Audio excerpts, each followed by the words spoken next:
folks, welcome to the Riffing with Jeza podcast on this balmy, very hot day. So today I want to talk about a topic of spiritual honesty. So as I said, whenever I get shown something in my surroundings, I think about how this might relate to me and what the lessons I can learn from this are. So I was hearing someone speak the other day, and they were clearly creating a story that wasn't true, that suited their narrative. And look, pretty much everybody does this to a degree. But it's interesting, and I've gone in and out of stories. It's really interesting how the more you do this, the more you sever yourself off from your spirit, and the less peace you'll feel. It doesn't matter, I think, if somebody is a plumber who has no spiritual meaning, right? So someone can have no spiritual reference, but if that person gives that service kind of for the love of it, obviously getting paid, nothing wrong with that, but if he creates that service and he does it from love, he'll feel peace in a divine connection.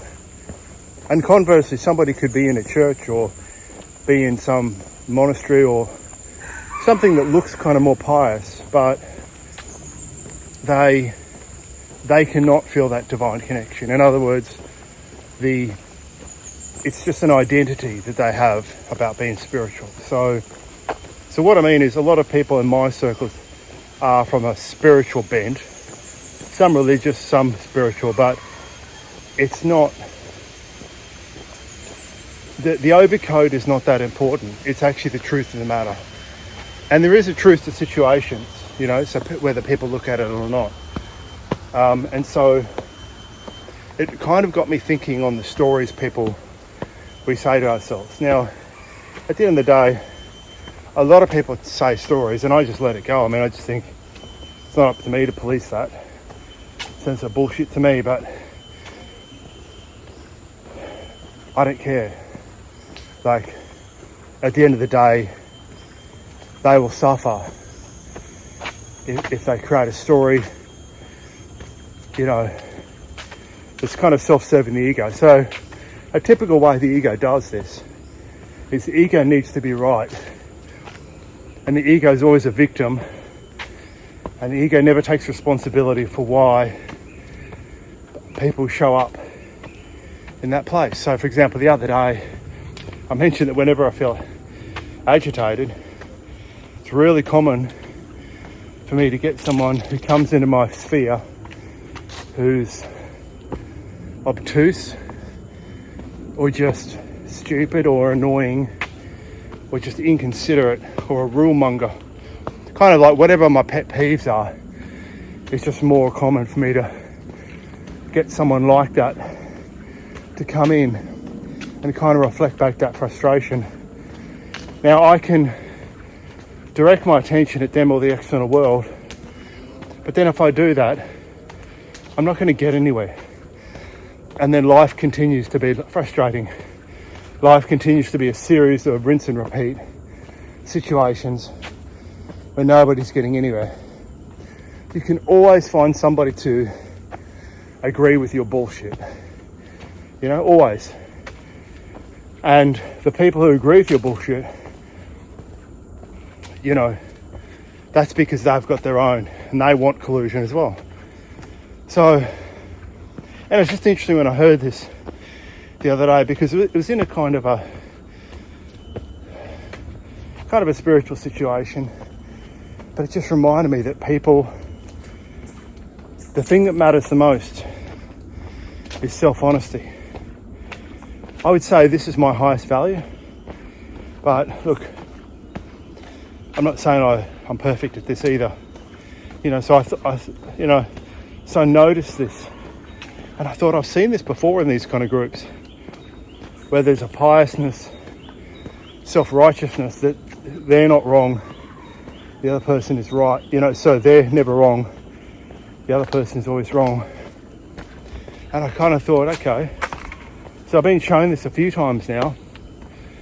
So this is kind of like a call to me, where can I really be more transparent in my own personal honesty, So when my spirit is saying one thing, so anytime you override your spirit, essentially you're giving your mind control. And the more your mind has control, the more severed you are from yourself. And the mind will think this is what it wants. It wants to be right, or it wants the situation. But in the end, you feel disconnected and hollow and lack peace. And it fuels the mind. And the mind gets busier and more full of bullshit and harder to kind of connect with that voice that's actually directing you to really everything you want. But it's directing you from a place of peace and also of giving up control. So one of the things I've realized with this process is that when you're really obedient to your spirit, you have to give up control. You have to be fully honest. There's two things I think. It's complete honesty.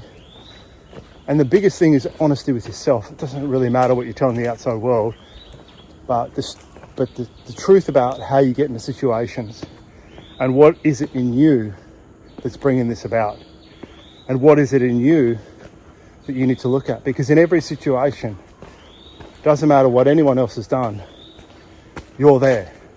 And that's not to say you need to blame yourself if the situation doesn't go well. It's not really about fault. And sometimes there is a lesson to be learned as well. Sometimes there is growing to be had. But it's about kind of what is really going on here. And some key things are that whenever you're blaming or self-righteous or putting yourself above, that's probably not it. It's probably the ego talking. And it's just interesting because it's sort of, as I said, I've noticed this a few times in a few of these kind of groups and situations I've been in, and I just thought, you know what? I've been shown this a few times now. What is it in me that isn't being really honest with my spirit? You know what I mean? And probably the first thing that came up, so actually, was probably just kind of my diet and alcohol. And there'll be times where I'll sort of just try to zone out with stuff. And in a way, that's not listening to your spirit. Well, it's not. But I mean, before I started doing this podcast, so this is a good example of it. At the moment, there's still like a tiny amount of views, and maybe that'll never change. But my justification for not doing it was, well, nobody's watching it, no one gives a shit, it's got no views, what's the point? But that's a misuse of the truth, because that might be true, but the truth, and to me the truth is an absolute thing. The truth is really saying, you need to do this. And if the mind comes in and says other stuff, to me it's self-deceit, it's lying. So all the stories I had for not doing the podcast were very convincing. I've got almost no views over a long period of time, albeit very patchy effort. What else did I used to say? Can't monetize it. But really, it's all bullshit. Because the truth of it was my spirit was saying, you need to do this. So everything else about monetization is irrelevant and full of shit. Because that's not what's going on. What's going on is really, I actually think what's really going on is I didn't want the exposure. I feared criticism. I feared my own self-loathing, So now I have to turn up some of the time, like there's times where I've got a lot of self-loathing. and I turn up, and then I see myself on camera and it doesn't help, you know.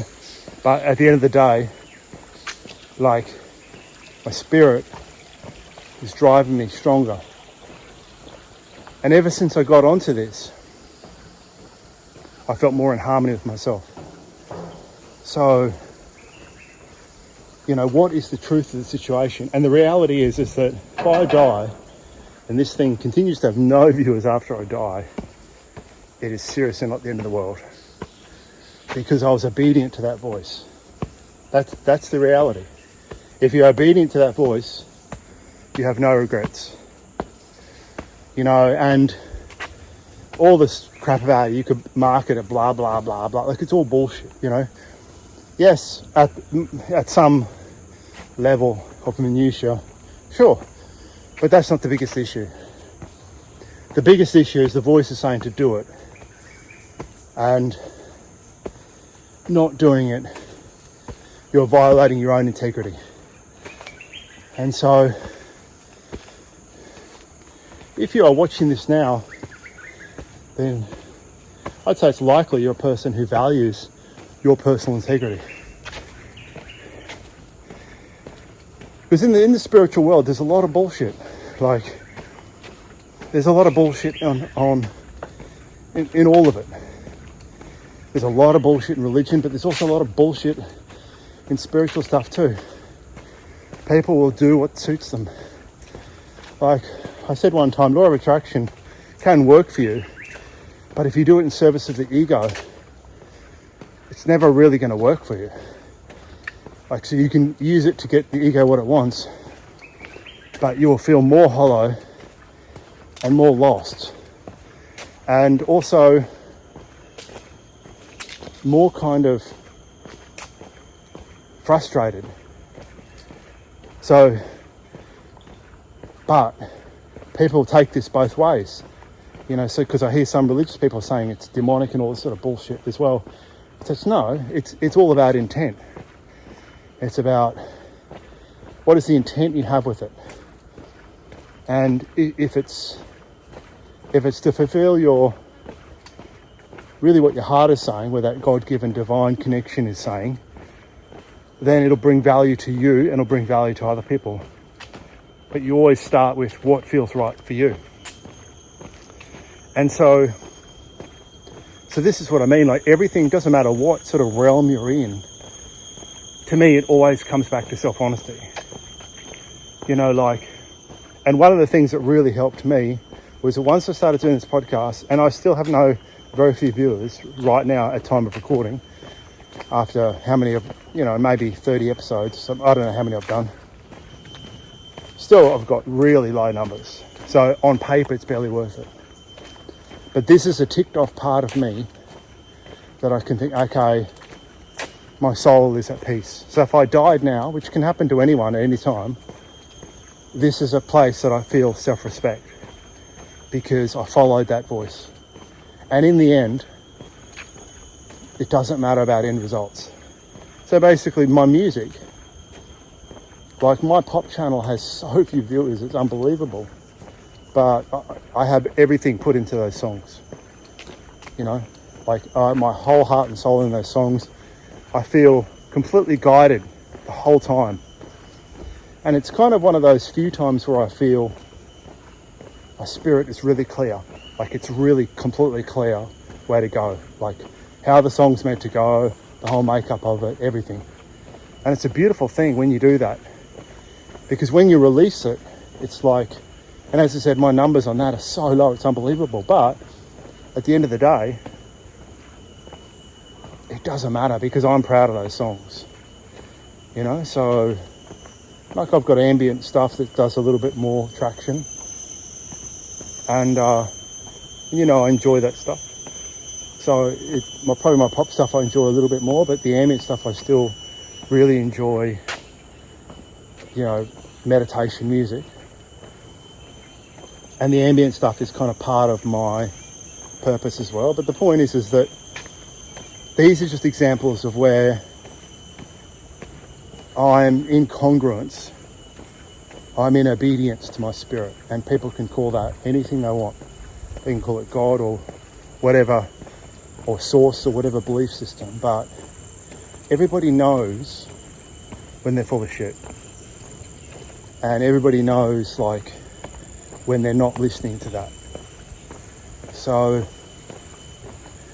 basically in the situation the other day where I heard this person telling a story, like I'm not going to police people, like unless they're really a close friend, like unless they're really a partner really actually, or a very close friend, you know, I'm not going to, it's not up to me to do that. But when something is blatantly obvious, I'm not going to also go along with listening to someone else collude. The reality is that those stories, and as I said, I've heard this many times in different ways, they will keep the person in pain, in their own pain, because it's not the truth of what's going on. It might sound convenient, like a victim thing and a blame thing, but nobody else cares anyway. Like you can say this person's at fault, no one gives a fuck. So being right, all it does is put you in pain, and it doesn't mean to say, and as I said, people will always swing to the other side. So that doesn't mean owning your stuff, doesn't mean you're blaming yourself or whatever. It's just understanding why you're in the situation, you know, what there is for you to learn. Because there's always an aspect of you that needs to learn something. Otherwise you wouldn't be there, you know? So anyway, so, you know, when I sort of thought about all this stuff, I thought, okay, well, yeah, I still periodically will numb out with food and alcohol. You know, and I don't do it that much. I do it actually I do it regularly, but I certainly don't do it every day or anything. But anyway, I was just like, okay, yeah, that's an area that I'm not listening to my spirit, you know? So every situation, you can turn it around, like, what do I need to learn here? So let's do an exercise on this. And this exercise will trigger some people, but it doesn't need to be. So in other words, you have to do this exercise without judgment. Really important to do it without judgment. So no judgment. And it's an exercise with you and you. So let's just do a little ceiling walk again. So just breathing in, breathing into your heart. What is the thing in your heart that you feel the strongest about? Good or bad? What do you feel strongly about?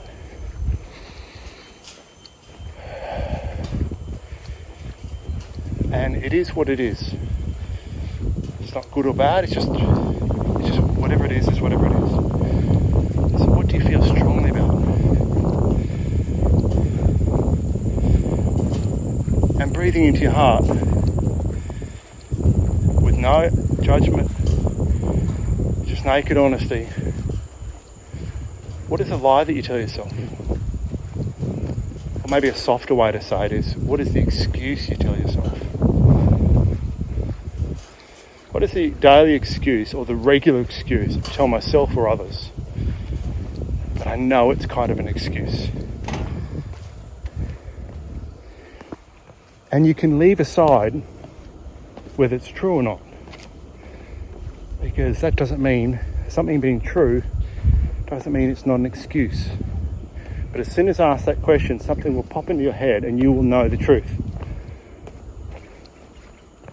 You will feel the truth. And you'll recognize the truth. But the truth shall set you free. It will liberate you. Because anything that's not true takes effort to hold. Takes effort to create the bullshit reality around it. But by acknowledging it without judgment, nobody needs to know this. Only you. If you acknowledge it to yourself, you'll be free. What is the excuse I make? to myself on a regular basis? What is the part of myself that I hold back from the world?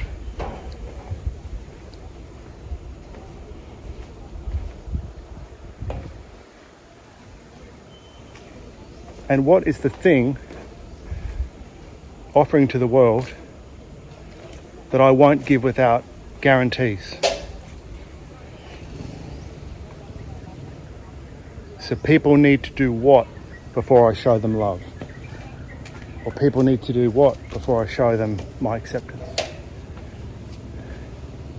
And you can keep that if you want, but it's just good to know what are the rules you've set up. And are they reasonable, and are they really true to you?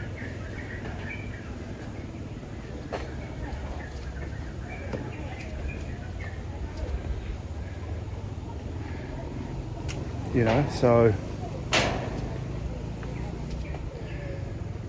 And if I think about what's around me, the people that are around me, what are they reflecting back to me? What I believe about myself?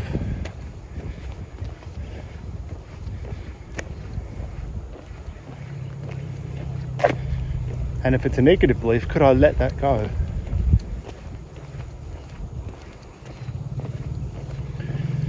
So just in finishing today, we want to keep it simple.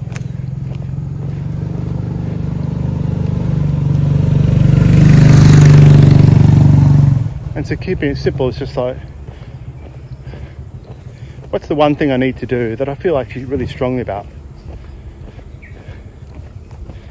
That's the first question. And the second question is, what is my biggest excuse? And as you hear those questions reverberate in your mind, reaffirm to yourself right now, because if you've done this, you have integrity. You are looking for the truth. If you're still here now, you are actually looking for the truth, even if it's ugly. And so with that, acknowledge to yourself, I'm proud of you. I love you and I'm proud of you. Self-respect is something you earn, not by the outside world, but your relationship with yourself. And it goes hand in hand with self-trust. When you actually acknowledge and listen to that. And with the truth, the calm comes over and the harmony comes over and the mind is still, because the mind is not looking for excuses or explanations. There's a knowing there that doesn't need that now. And so when you get off this meditation, just breathe, just be with it, write it down, what you got from this, and then, if you want, make a small commitment that you know you can keep, that you know you'll feel good about, and be proud of this moment.